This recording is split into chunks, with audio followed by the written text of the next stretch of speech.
जान तोहरे अखिए पे मर गई हम, अवन जादू कैलू ये पतरा तो। जान तोहरे अखिए पे मर गई हम, पतिया पर सुरतिया पर दिलवा बिछला गई, पतिया पर सुरतिया पर दिलवा अछुरा गई। अवन जादू कैलू ये सवारा तो, जान तोहरे अखिए पे मर गई हम, अवन जादू कैलू ये पतरा तो। जान तोहरे अखिए पे मर गई हम। प्लीज सुनील भाई, पनवाड़ी से जाकर मेरे लिए 2 पैकेट विमल ले आओ। हाँ अजय, दिलाएंगे तुमको विमल। कितने पैकेट दिलाओगे विमल? एक दिन में 1 पैकेट दिलाएंगे तुम्हें। एक पैकेट में मेरा काम नहीं चलेगा, 2-4 पैकेट तो दिलाई देना। नहीं खाता तो मेरा सर घूमता है, पागल हो जाऊंगा मैं, पागल हो जाऊंगा। ज्यादा गुटखा मत खाया करो, कैंसर हो जाएगा बेटा। अरे विमल खाना है मुझे, विमल खाना है मुझे। गुटकेबाज तो बहुत देखे, लेकिन गुटके के लिए पागल हो जाए ऐसा गुटकेबाज पहली बार देखा है।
मेरे महबूब कयामत होगी, बाप रे बाप आज सिवा तेरी गलियों में मुहब्बत होगी। म्या तेरी नजरें तो गिला करती है। डीजे विकास।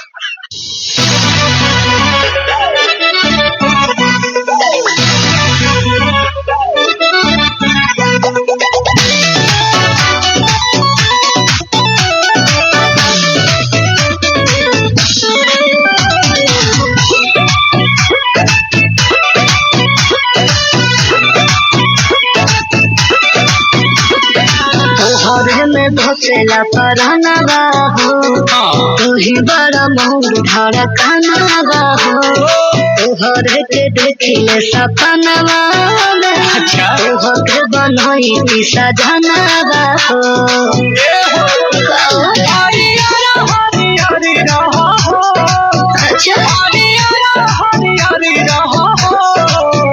अरे तू ही बाहो बारो हमरा आँख के पुतरिया, जानू मोरा जियारा के जरी रहो।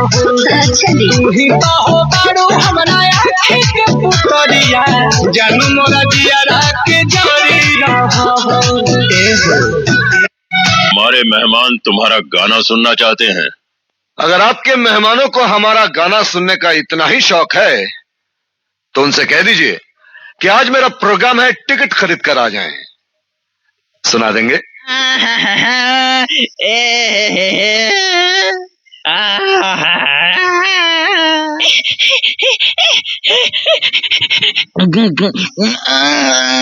मेरी यादों में मेरे ख्वाबों में रोज आते हो तुम, इस तरह भला मेरी जान मुझे क्यों सताते हो तुम।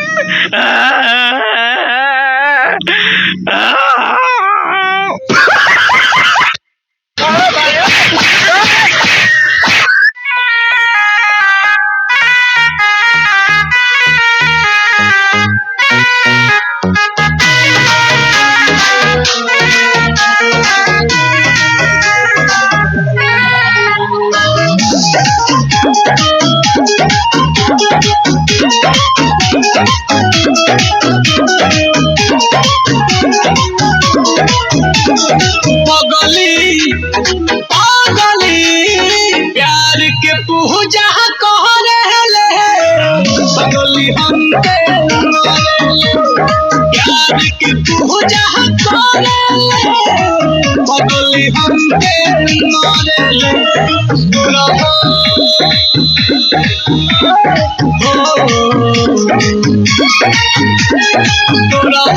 सिंगार में अखबार में हमके छावे ले मान से नूर भरे बदली हमके मारे प्यार की पूजा करे बदली हमके मारे ले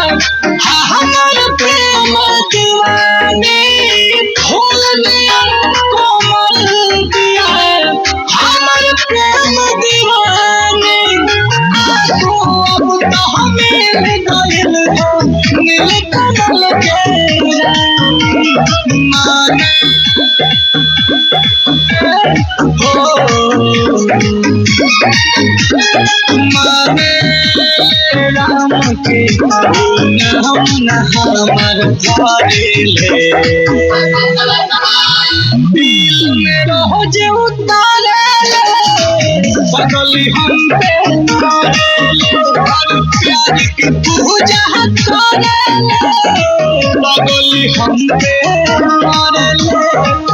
तो दोस्तों फाइनली हम बता देवे के चाहता नहीं कि ई हमर छोट लइका बा भोसरी वाला उत्तम नाम रखले बानी आई पूरा घर गांव में अति कैले बा का एकरा के हम प्यार से अति उत्तम कह सकता नहीं बड़ी बढ़िया नाम बा पापा रख दो